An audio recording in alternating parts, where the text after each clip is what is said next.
क्यों हिंदू धर्म में शव को जलाया जाता है? हिंदू धर्म में पुनर्जन्म की मान्यता क्यों है? जब हम निद्रा अवस्था में रहते हैं या बेहोश रहते हैं तो हमारी आत्मा किधर होती है? देखिए, ऑपरेशन करने के लिए जब डॉक्टर हमें बेहोश कर देता है तो ऑपरेशन के दौरान हमें कुछ याद नहीं रहता, उसके बाद ही सब कुछ मालूम पड़ता है होश आने पे। तो हमारी आत्मा कहाँ चली जाती है?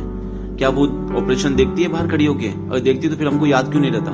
कि अपने घर वाले अगर डॉक्टर बोले थोड़ा सा इंजेक्शन ज्यादा लग गया या कोई नस कट गई तो हम तो गए उधर, और उसी टाइम अगर हमको ले जाके किसी ने जला दिया, अगर हम बेहोश किए हुए हैं और हमको ले जाके किसी ने जला दिया तो हमें क्या मालूम पड़ेगा हमारी आत्मा कहाँ है? इसके लिए हम देखते हैं एक छोटा सा एग्जांपल। इसमें देखिए तो दूध के अंदर मक्खन होता है और हमें ये आंखों से दिख रहा नहीं है, लेकिन इसका एक प्रोसेस होता है, इस प्रोसेस के थ्रू दूध से मक्खन निकलता है। वैसे ही जो आत्मा होती है वो हमारे शरीर के अंदर होती है और उस आत्मा को शरीर से निकालने का एक प्रोसेस होता है। इसे निकालने के प्रावधान के लिए दाग संस्कार बना, इसलिए इसमें बॉडी को जलाया जाता है कि बॉडी जलने के बाद तुरंत उसमें से जो आत्मा रूपी एनर्जी है उसको निकाल कर दूसरे रूप की योनि में उसको डाल दिया जाता है। वो इसलिए करते हैं कि कोई एनर्जी जो है वो खुली नहीं रह सकती, इसको किसी न किसी फॉर्म में ढालना पड़ता है, किसी न किसी साधन चाहिए एनर्जी को कोई ना कोई रखने के लिए। तो इसको भूत की जो जूनी होती है उसमें डाल के इसको रख देते हैं।